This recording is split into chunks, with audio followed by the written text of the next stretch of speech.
We're in Clovis, California. We just finished installing a couple shut-off valves here in the master and in the hall bath. These are brass craft quarter-turn shut-off valves, so no plastic stem, just all stainless steel ball in there. Quarter turn on, quarter turn off. Water is back onto the home, so it's under pressure. You can see copper stub out there.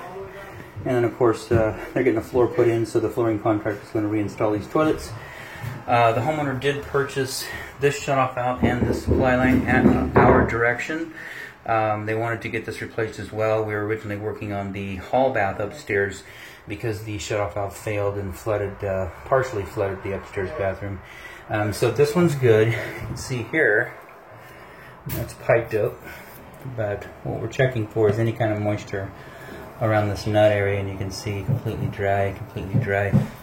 And then, of course, there's no leaking here, so just don't bump these things, because like I say, from here, if you turn them straight up or even slightly bump them up, you're going to have full water flow through here. So water is back onto this bathroom. A little bit of toilet paper here. Just make sure you get all this wax out of here and get the toilet paper out. Looks like you get some corrosion around the bolts. Totally up to you, but I recommend putting new bolts in.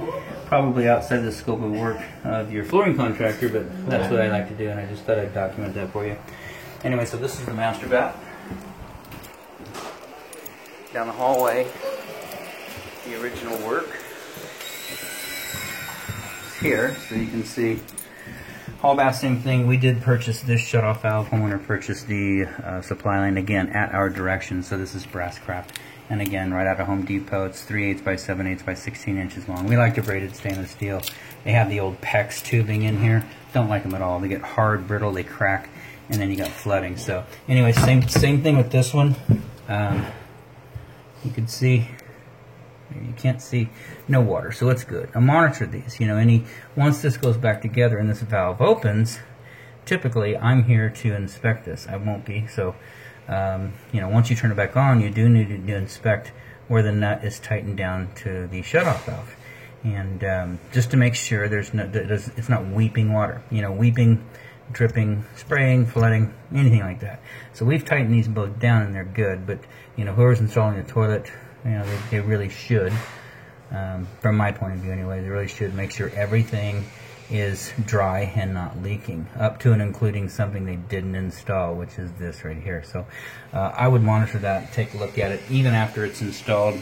From the homeowner point of view, just look down here and make sure that you don't have any leaking here. And then, of course, they're going to be tying this into the toilet tank, and you know, you can certainly look down there too to make sure. And this these bolts over here look a little bit better, but you can see corrosion on this side, and of course that one not so bad, pretty good shape. But we just like to put new stuff in. That's the way we do it.